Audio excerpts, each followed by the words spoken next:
Henderson HasselBalch Equation. Question examples. Question 1a. What is the pH of a solution having 0.1 mole per decimeter cube of ethanoic acid and 0.08 mole per decimeter cube of sodium ethanoate with Ka value of 1.76 times 10 to the power minus 5?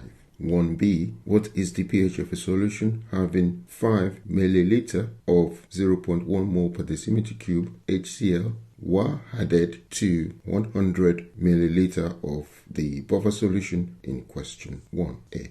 Best thing is to write down what you're given. For part A, we're given the concentration of the conjugate base, which is 0.08 mole per decimeter cube. We're also given the concentration of the acid, the weak acid, and that's 0.1 mole per decimeter cube. We're given the value of Ka, and we can find pKa by using log base 10 Ka, and we plug in the value there, and that equals to 4.76. Now we write the relationship. pH equals pKa plus log base 10 salt concentration over the acid concentration. And so we need to plug in the values. pKa is 4.76 plus log base 10 concentration of salt 0.08 over concentration of acid 0.1. And finally, we can find the pH, which is 4.76 minus 0.09691, and that gives 4.66. So the pH is now 4.66 for the buffer solution. This buffer solution is not at its maximum buffering capacity because the concentration of salt is not equal to the concentration of the acid. When the concentration of salt equals to the concentration of acid, then the log of base 10 will be equal to 0, and therefore the pH will be equal to pKa, and therefore this will be the maximum buffering capacity.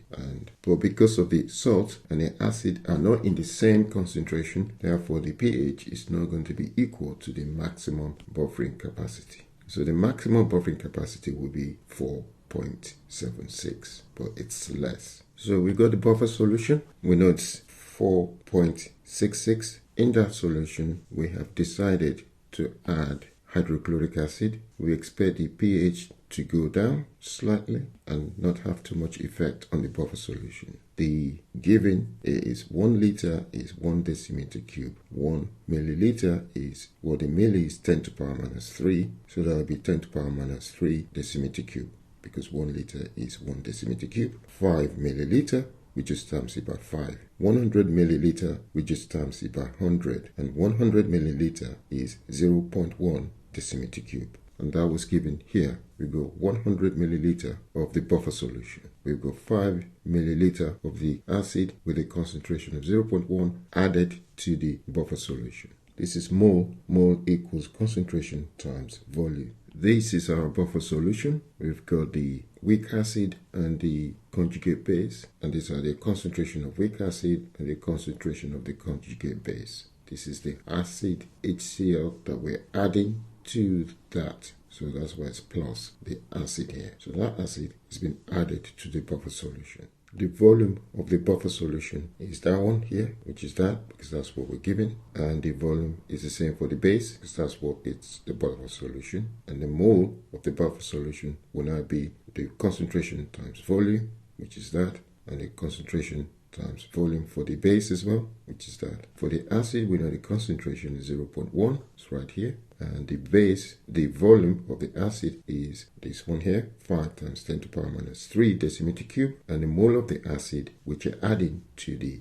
buffer solution, is the concentration times volume, which is 5 times 10 to the power minus 4 mole. Because we're adding the acid here, which is that acid, and that's the that's the mole. The acid is not going to react with the acid, it's going to react with the conjugate base. The conjugate base will remove the acid, and that's what we've done this. And we're using the mole to show that. So the limiting reagent is this acid, because it's the one that's going to be used up. So we have to take away and to make the new acid that you were making. So we take away that and we create that. So we have to take away that also from there, because that is reacting with some of those, and that's what's left. By taking away that from there, and this is what's left. What that away from that will be 0. That's what we're given, and it's been used up to create some of this. And so the excess created is this one here, and this is what's left. That minus that would give you this. So this is at equilibrium now. So this is at equilibrium, the new mole of the conjugate base and the new mole of the weak acid. By adding that to that,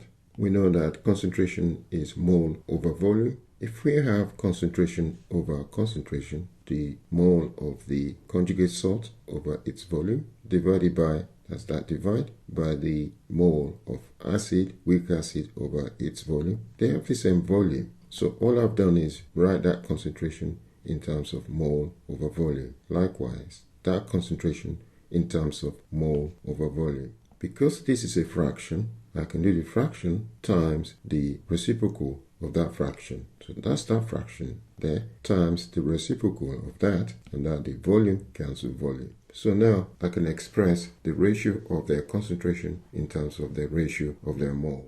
pH equals pKa plus log base 10 conjugate base concentration over the weak acid concentration. I can now replace the concentration with mole, the ratio of the mole, as you see here. pH equals 4.76 plus log base 10 of the mole ratio, which we've calculated here, and that equals 4.61. So the new pH equals 4.61.